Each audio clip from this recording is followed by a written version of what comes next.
So అయితే ఇప్పుడు next వంచ విష్ణు గారి ప్రెస్టీజియస్ ప్రాజెక్ట్ కన్నప్ప వస్తుంది. సో ఈ గొడవల వల్ల ఆ సినిమా బ్యాన్ చేస్తారని ఒక న్యూస్ వస్తుంది. అది ఎంతవరకు దీన్ని పుష్ప నుంచి లీడ్ తీసుకో. యాక్చువల్గా పుష్ప సినిమా కూడా అల్లు వర్సెస్ మెగా ఫ్యాన్ వచ్చేసి పవన్ కళ్యాణ్ అభిమానులు కానీ మెగా ఫ్యాన్స్ కూడా మిమ్మల్ని ఏపీలో బ్యాన్ చేస్తాం నేను ఆడని మొన్నటిదా కదా గొడవ, అవునవును. ఇప్పుడు కూడా ఇలా ఉన్నప్పుడు మంచు వారి ఇంట్లో గొడవ జరిగింది.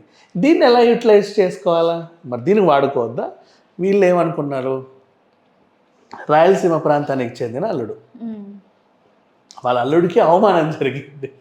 పైగా ఫ్యాక్షనిస్టులు అందరు మొత్తం ఇట్లా నరాలు దగ్గొట్టుకొని ఊగిపోతున్నారు, ఏదో ఒకటి చేయాలని బాంబులు గట్రా చుట్టుకుంటా.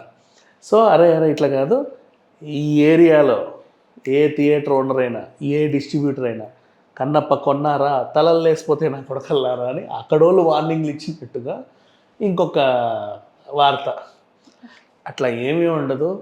ఇప్పుడు అల్లుడు మోహన్ బాబు గారు రాయలసీమ రావణ చౌదరి ఎప్పటి నుంచో రాయలసీమ సినిమాలు చేయట్లా. 500కు పైగా సినిమాలు, దాదాపుగా 600 లోపు సినిమాలు చేసిన పెద్ద ఆయన. మరి రాయలసీమ ఇక్కడ పెట్టుకుంటుంది ఆయన ఎప్పుడు చూసినా సరే. సో అట్లా ఏం ఉండదు. అంటే ఒక ఇన్సిడెంట్ జరిగితే దాన్ని 360 డిగ్రీస్లో వీళ్ళు కథలు అల్లుకుంటూ వెళ్తున్నారు. అక్కడ ఏం జరిగినా సరే. ఇప్పుడు కన్నప్ప బ్యాన్, రాయలసీమలో కన్నప్ప బ్యాన్ ఎందుకు బ్యాన్ చేస్తారు? అంత అవసరం అంటే వీళ్ళ ఆన్సర్ డిస్ట్రిబ్యూటర్లకు వార్నింగ్స్ వెళ్ళాయి భూమాకుల ప్రియ నుంచి, ఎవడు కొనొద్దు నీ తలలు నరికేస్తా అని. అట్లా ఉంటుందా?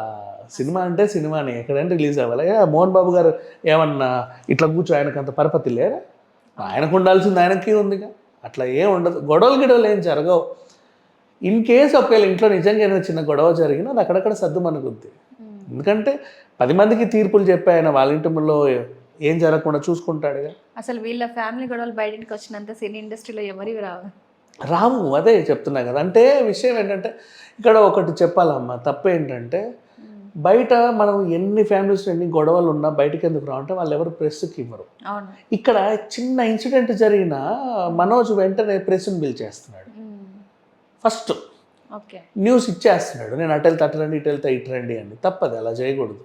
ఎప్పుడు మన ఇంటి విషయాలు బహిరంగంగా మనం ఇచ్చుకోకూడదు. అట్ ద సేమ్ టైం బహిరంగంగా ఉన్న మనుషులకు కూడా మన ఇంటి విషయాలు మాట్లాడుకునే హక్కు లేదు. మన గురించి మాట్లాడుకోండి.